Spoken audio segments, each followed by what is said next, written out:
আসসালামু আলাইকুম বন্ধুরা, আশা করি সকলেই ভালো আছেন। আজকের এই ভিডিওতে আমরা দেখব হাসেম নামের একজন বিদ্যমান ও দয়ালুর ব্যক্তির মাধ্যমে কিভাবে আমরা আল্লাহর রহমত আনতে পারি। আসেন তাহলে শুরু করা যাক। একটি ছোট গ্রামে একজন বিদ্যমান ও দয়ালু ব্যক্তি বাস করতেন। তার নাম ছিলেন হাসেম। তিনি সবসময় গ্রামের লোকদের সাহায্য করতেন এবং সবাই তাকে খুব ভালোবাসত। একদিন হাসেম গ্রামে ঘুরতে বেরিয়েছিলেন এবং দেখলেন একজন দরিদ্র বৃদ্ধ লোক রাস্তায় পাশে বসে কাঁদছেন। হাসেম তার কাছে গিয়ে জানতে চাইলেন, চাচা, আপনি কেন কাঁদছেন? বৃদ্ধ লোকটি কাঁদতে কাঁদতে বললেন, বাবা, আমি খুব গরিব।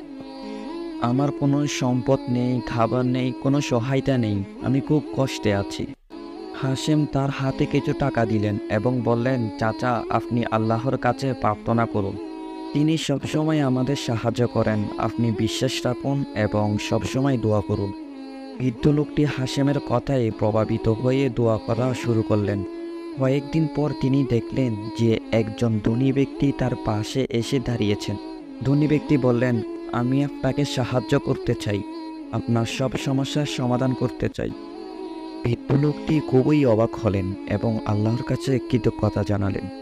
তিনি বুঝতে পারলেন যে দোয়া শক্তি কতটা গুরুত্বপূর্ণ এবং বিশ্বাস রাখার গুরুত্ব কতটা বেশি। এই গল্পটি আমাদের শিখায় যে আল্লাহর ওপর বিশ্বাস রাখা এবং দোয়া করা জীবনের সব সমস্যার সমাধান এনে দিতে পারে। সুবহানাল্লাহ। বন্ধুরা, ভিডিওটি যদি ভালো লাগে তাহলে অবশ্যই চ্যানেলটি সাবস্ক্রাইব করে রাখুন।